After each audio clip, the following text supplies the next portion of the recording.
Okay, so I've decided I'm going to make that recipe of the hard apple cider, where you take about, I can't remember, but I took 15 green apples, cut them up, 2 kilograms of sugar, water, and of course tea. I didn't have the tea that they recommended, so I just used normal black tea. Not sure what type of difference it will make, but yeah, so that's boiling for now, and when I'm just going to leave it like for a while, probably like a half an hour to an hour or something. Just cover that up, and then I'm also busy cleaning my fermenter. So I've currently got some detergent in there to wash it, and I usually use the Mangrove Jack cold water cleaner detergent. So I'm just letting that stand for a while, and then after that is done, I'll probably just sterilize it with the Mangrove Jack's no rinse sterilizer, just to make sure all of my equipment is fine when I put in everything.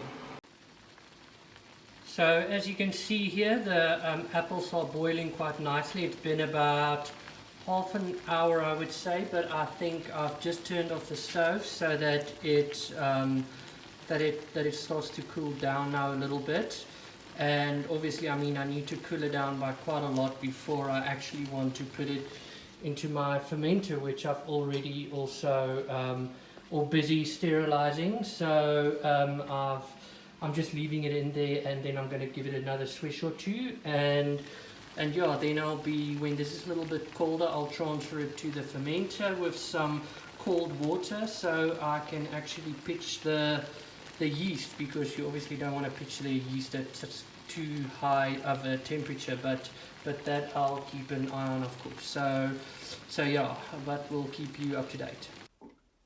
Okay, so basically after the boil, I literally just transferred that into my fermenter. As you can see it here, this is a couple of days afterwards, but I think you get the gist of it. And of course, with that made up probably about 5 liters or so. So I just filled it up with cold water, and then of course 20 grams of summer instant yeast that I got from the spa. So as you can see, it is still bubbling a little bit, and this is of course about 5 days later, so that means that it's obviously still fermenting, but it's currently standing at about 21 degrees Celsius. So